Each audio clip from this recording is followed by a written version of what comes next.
কেউ তো সংসদের ভিতরেই বলে ফেলে, আর কেউ টকশোতে গিয়ে বলে।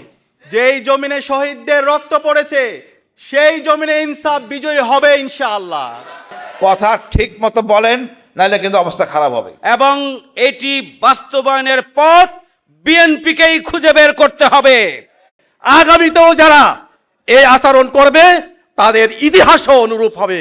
গুম হয়েছি আমরা, আহত হয়েছি, পঙ্গুত্ব বরণ করেছি, কিন্তু এই পথ থেকে আমাদেরকে কেউ বাঁচাতে পিছপা করতে পারেনি। রাজনীতিবিদরা যদি এইরকম জাতির সাথে প্রতারণা করে, তাহলে এ দেশের মানুষ যাবে কোথায়? আমরা বিশ্বাস করতাম না তারা মিথ্যা বলে না। আমরা এতদিনে দেখছি আপনারা সব মিথ্যাবাদী, সব বাটপার, সব ভারতের তোষক, মানে ভারত প্রেমে আসক্ত। আমাদের এই ধরনের নেতা দরকার নাই। আপনারা আমাদের টাকায় চিকিৎসা নেন বিদেশে, আর জনগণ চিকিৎসা পায় না। আপনাদের কাছে কি বলবো? আপনারা যদি সোজা না হন, এই বিপ্লব কিন্তু থেমে যায়নি, এটা অসমত বিপ্লব। আওয়ামী লীগের অনেক শক্তি ছিল, সকল বাহিনী তার বাপের সম্পত্তি ছিল, কিন্তু আপনি কিন্তু সেটা করতে পারবেন না। পুলিশ, সেনাবাহিনী, আমাদের গোয়েন্দা, এটা জনগণের, দেশের, আপনার না। আপনি সে আগের চেতনায় আছেন, সেটা হবে না। এখন র্যাব আপনার কথা শুনবে না, ডিজিএফআই আপনার কথা শুনবে না, জনগণের সাথে তারা থাকবে। সুতরাং কথা ঠিক মতো বলেন, নাহলে কিন্তু অবস্থা খারাপ হবে। আওয়ামী লীগ ভারতে চলে গেছে বা যাইতে দেওয়া হয়েছে, আপনি কিন্তু যাইতে পারবেন না। আপনার পূর্বে হলো আপনি আরাকান, এরা মগ জাতি, আপনি বেশ সুবিধা করতে পারবেন না, বিপদে পড়বেন। একমাত্র পথ খোলা বঙ্গোপসাগর, এইখানে আপনার সাঁতার শিখতে হবে। আমি বলবো আমল তাবল বলার আগে সাঁতার শিখেন। এই সমাজে ইনশাআল্লাহ জাস্টিস প্রতিষ্ঠিত হবে। যত ষড়যন্ত্রই করুক না কেন, ষড়যন্ত্রকারীরা ইতিহাসের আস্থা করে নিক্ষিপ্ত হবে।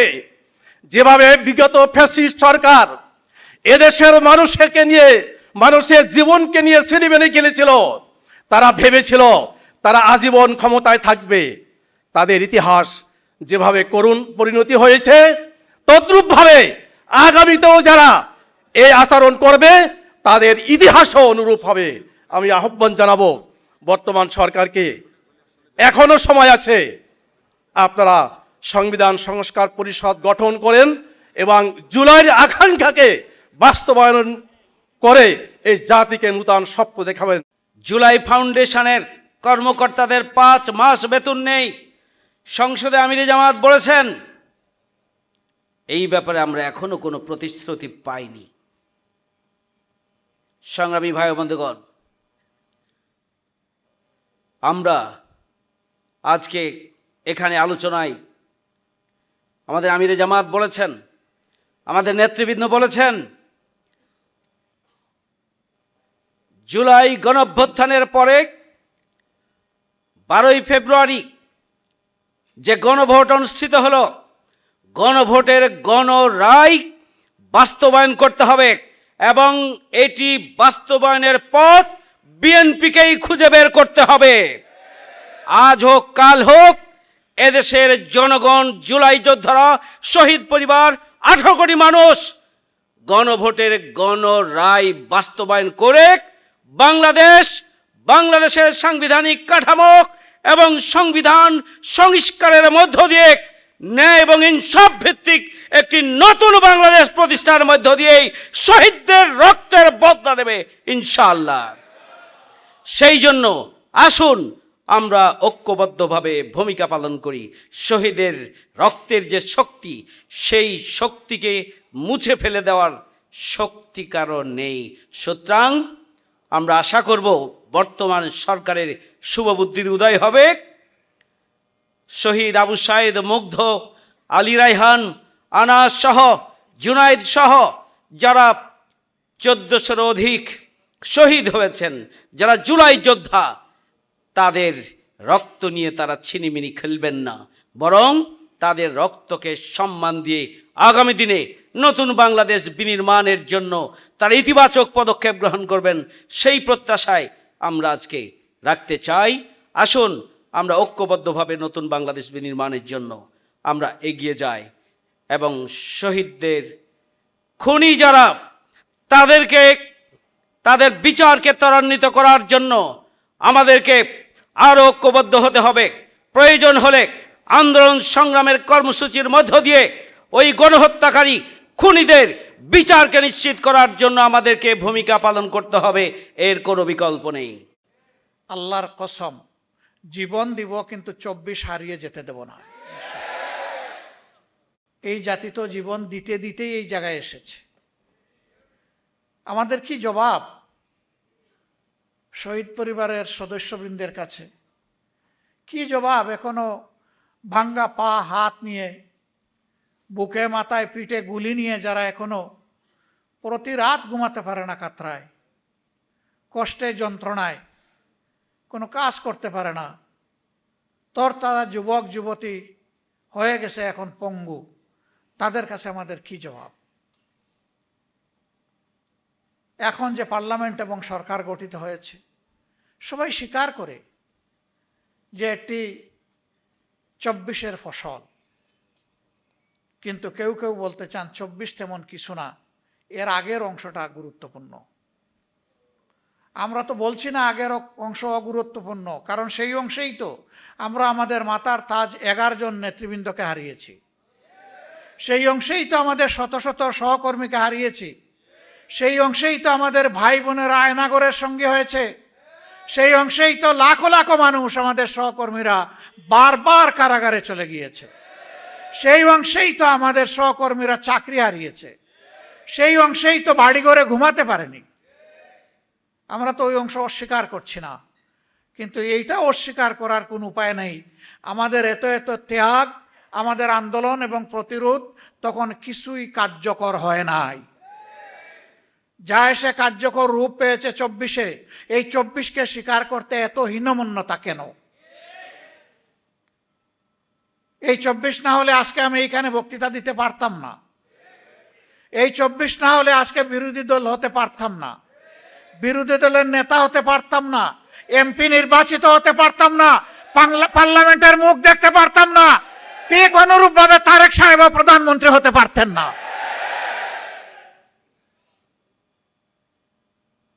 আর যে সমস্ত মন্ত্রীরা আজে বাজে কথা বলে, কেউ তো সংসদের ভিতরেই বলে ফেলে, আর কেউ টক শোতে গিয়ে বলে, দায়িত্ব জ্ঞানহীন কথা বলে, দেশ বিরোধী কথা বলে, আমরা যখন সংসদে এই বিষয়গুলো তুলে আনি তখন বলা হয় এগুলা সংসদের বাইরের ব্যাপার।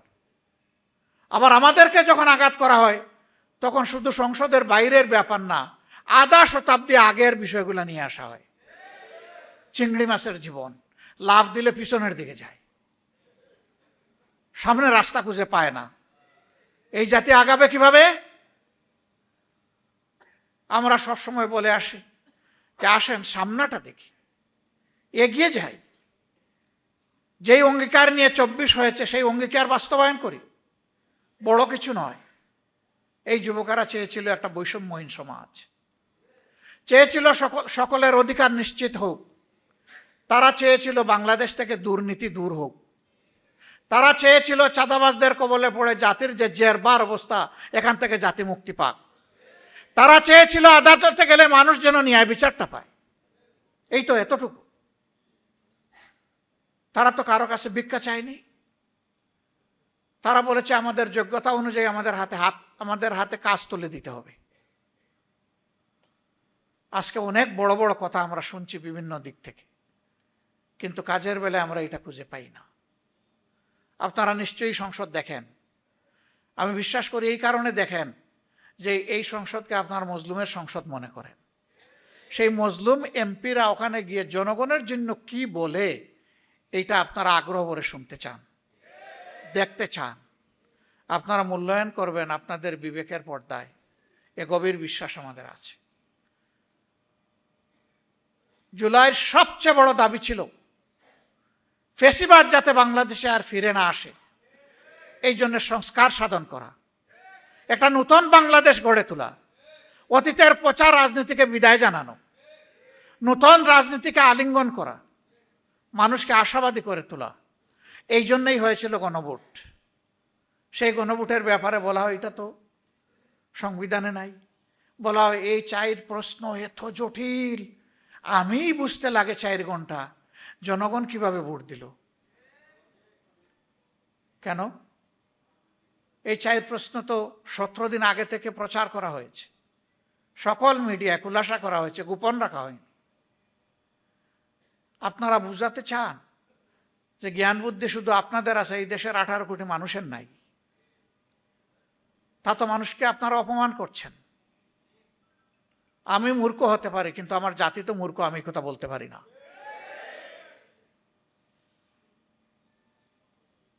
সম্মানিত ভাইয়েরা, 4 প্রশ্ন জাতি যদি না বুঝে তো 31 প্রশ্ন বুঝে কিভাবে? এগুলা সব গুজামিল, ভাওতাবাজি। এবং ইতিমধ্যে একজন বলেছেন আমরা সব কিছু আগে মেনে নিয়েছি যাতে বুটটা হয়ে যায়, মানে বুট হয়ে পকেটে ঢুকে যায়। আরেকজন বলেছেন টুল মওকুফের কথা বলেছিলাম আসলে বুট পাওয়ার জন্য। লা হাওলা ওয়ালা কুওয়াতা ইল্লা বিল্লাহ।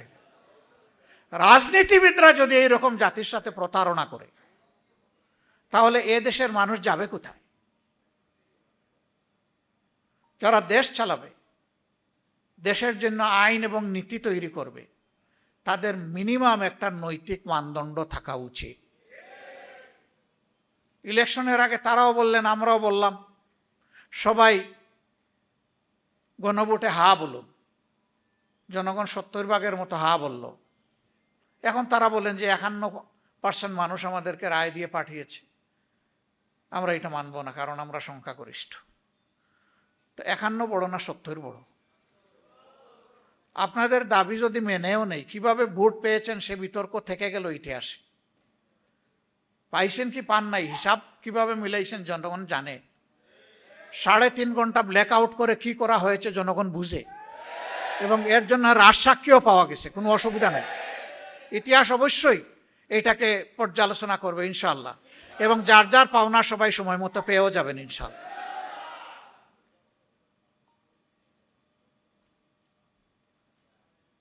70% মানুষের রায়কে অগ্রাহ্য করে এখন আমাদেরকে বলা হচ্ছে আপনারাও আসেন, এই অগ্রাহ্যের মিছিলে আপনারাও শরীক হয়ে যান। সংসদে আমাদেরকে অনেক সংবিধান শেখানো হয়, অবৈতনিক কিছু শিক্ষক আছেন, হাবভাব যে দুনিয়া সব কিছু ওনারা বুঝেন। তা আমি একটু জিজ্ঞেস করতে চাই, সংবিধান সংশোধন কমিটি নামে কোনো কমিটি কোনো বিধিতে কোনো সংবিধানে আছে কিনা? যদি না থাকে তো এটা কেন? এটা হচ্ছে জুলাইকে ভুলিয়ে দেওয়া, এটা হচ্ছে গণভোটকে ভুলিয়ে দেওয়া। আমরা পরিষ্কার প্রতিবাদ করে ওয়াকআউট করেছি। আপনারা জনগণের রায়কে অপমান করতে চান, করেন, জনগণ সেইটা বিচার করবে। আমরা জনগণের সাথে আছি, তাদের রায়ের পক্ষে আছে, লড়ে যাব, লড়াই করতেই থাকব। এবং আমরা গভীরভাবে আস্থা রাখি ইনশাআল্লাহ এই 70% ভোট বৃথা যাবে না, এই গণরায় বাস্তবায়ন হবে ইনশাআল্লাহ। সেই পর্যন্ত সমাধান যদি সংসদে না হয়, সমাধান হবে রাজপথে ইনশাআল্লাহ। এই দেশকে আমরা ভালোবাসি। এই দেশ কোনো একক দলের নয়, এই দেশ প্রত্যেকটি নাগরিকের, ধর্ম বর্ণ নির্বিশেষে। আরেকটা কথা বন্ধুগণ, প্রতিবেশী দেশ সম্পর্কে এখানে অনেকেই আক্ষেপ প্রকাশ করেছে। আমরাই একমাত্র দল যাদেরকে তারা পছন্দ করে না। তারা বলেছে বাংলাদেশের সকল দলকে ভারতের মাটিতে আমন্ত্রণ, শুধুমাত্র জামাতে ইসলামী লাল কার্ড। আমরা এই লাল কার্ডের পরোয়া করি না। আমরা ভারতের বুকে আশ্রয় নেওয়ার কোনোদিন চিন্তাও করি না। এই দেশ আমাদের দেশ, আমাদের আশ্রয়ের জায়গা 18 কোটি মানুষের অন্তর ইনশাআল্লাহ। আমরা তাদের হৃদয়ে আশ্রয় নিতে চাই এবং আমাদের হৃদয়ে বাংলাদেশকে ধারণ করতে চাই। এই জন্য বরাবর বলেছি আমাদের কোনো পিসি খালার দেশ নাই, আমাদের দেশ বাংলাদেশ। এই স্লোগান অনেকেই দেন কিন্তু বাস্তবে প্রমাণ দিতে পারেন না। আলহামদুলিল্লাহ আমাদের নেতৃবৃন্দ জীবন দিয়ে ফাঁসির তক্তার উপর দাঁড়িয়ে প্রমাণ করেছেন বাংলাদেশই আমাদের ঠিকানা। আমরা সেই নেতৃবৃন্দের রেখে যাওয়া আমানতের সম্মান রক্ষা করব ইনশাআল্লাহ। ভারত আমাদের প্রতিবেশী, তাদের সাথে আমরা সৎ প্রতিবেশীর আচরণ করতে চাই এবং তারাও আমাদের সাথে সৎ প্রতিবেশীর আচরণ করছে ওটাও দেখতে চাই। এর ভিন্ন কোনো সম্পর্ক কারোর সাথেই আমাদের থাকবে না। আমাদের পররাষ্ট্রনীতি স্বাধীন, এ দেশ তার পররাষ্ট্রনীতি কারোর ডিকটেশনে চলুক, এটা আমরা চাই না। এই জুলাই বিপ্লব ছিল সরাসরি আল্লাহর পক্ষ থেকে সাহায্য। এই জুলাই বিপ্লবে মূল নেতা ছিল, মূল হিরো ছিল আমাদের শহীদরা। শহীদ আবু সাইদ, শহীদ আলী রায়হান, শহীদ ফয়সাল আহমদ শান্ত, শহীদ ওয়াসিম রায় ছিল এই বিপ্লবে আমাদের মাস্টার মাইন্ড। এই শহীদদের কথা যেন আমরা সবসময় শ্রদ্ধার সাথে স্মরণ করি এবং এই শহীদ পরিবারের কথাগুলো, তাদের আকাঙ্ক্ষার কথাগুলো আমরা যেন সবসময় শ্রদ্ধার সাথে স্মরণ করি। এই বিপ্লব যখন হচ্ছিল, সেই বিপ্লবের শুরু থেকে একদম শেষ পর্যন্ত নীতি নির্ধারণ এবং মাঠ পর্যায়ের সমন্বয়ের সাথে আল্লাহ তাআলা আমাকে কিছু কাজ করার সুযোগ দিয়েছে। বিপ্লবের কঠিন সময়ে 15ই জুলাই ঢাকা বিশ্ববিদ্যালয়ে ছাত্রলীগ, যুবলীগ এবং খুনি হাসিনার পেটোয়া বাহিনী যখন বিশ্ববিদ্যালয়ের শিক্ষার্থীদের উপর হামলা করছিল, যখন আমরা আমাদের আহত ভাই বোনদেরকে নিয়ে ঢাকা মেডিকেল কলেজে তাদেরকে আহত অবস্থায় নিয়ে যাচ্ছিলাম, তাদের ট্রিটমেন্টের ব্যবস্থা করছিলাম, যখন ঢাকা মেডিকেল কলেজের ইমার্জেন্সি ইউনিটের সামনে আমার আহত বোনদেরকে নিয়ে, ভাইদেরকে নিয়ে আমরা দাঁড়িয়েছিলাম, সেই ঢাকা মেডিকেলের ইমার্জেন্সি ইউনিটের সামনে ছাত্রলীগ, যুবলীগের সন্ত্রাসীরা আমাদের ভাই বোনদের উপর হামলা করেছিল। সেই সময়ে, সেই কঠিন সময়ে আমাদের এই ভাই বোনদের ট্রিটমেন্টের ব্যবস্থা করার জন্য বিভিন্ন প্রাইভেট ক্লিনিকে ট্রিটমেন্টের ব্যবস্থা করার জন্য ঢাকা মহানগর বাংলাদেশ জামাত ইসলামী দায়িত্বশীল আমাদেরকে সার্বিকভাবে সহযোগিতা করেছিল। আজকের যিনি ঢাকা মহানগর দক্ষিণের আমির জননেতা নুরুল ইসলাম বুলবুল ভাই সেদিন আমাদেরকে সহযোগিতা করেছিল। ডক্টর শফিকুল ইসলাম মাসুদ ভাই সার্বিকভাবে আমাদের খোঁজ খবর নিয়েছিল এবং ইসলামী ছাত্র শিবিরের সাবেক কেন্দ্রীয় সভাপতি মঞ্জুরুল ইসলাম ভাই, দেলোয়ার হোসেন সাইদি ভাই আমাদের সার্বিকভাবে কোন হাসপাতালে যাবে, কোন ইমার্জেন্সি ইউনিটে তাদেরকে রাখবো এবং অ্যাম্বুলেন্স থেকে শুরু করে সবকিছু আমাদেরকে ম্যানেজ করে দিয়েছিল। সেই ইতিহাসের কথা আমাদেরকে জানতে হবে। আমাদের এই অবদানের কথা আমরা আজীবন শ্রদ্ধার সাথে স্মরণ করব। এবং একই সাথে যখন হামলা হলো, হামলার পরে সবাই আতঙ্কিত হয়ে গেল। ঢাকা বিশ্ববিদ্যালয়ে হামলার পরবর্তী বিশ্ববিদ্যালয়ের শিক্ষার্থীরা আতঙ্কিত হয়ে গেল, তখন সবাই আশা ছেড়ে দিল। তখন আমাদেরকে আবার নতুনভাবে আশা জাগিয়েছিল ইসলামী ছাত্র শিবিরের তৎকালীন কেন্দ্রীয় সভাপতি। সেদিন বলেছিল ফয়সাল আল্লাহর পক্ষ থেকে হয়ে গেছে, সবাই আপনারা ঢাকা বিশ্ববিদ্যালয়ে ছুটে যান। এই ঢাকা বিশ্ববিদ্যালয় থেকে আমরা প্রতিরোধ গড়ে তুলবো ইনশাআল্লাহ।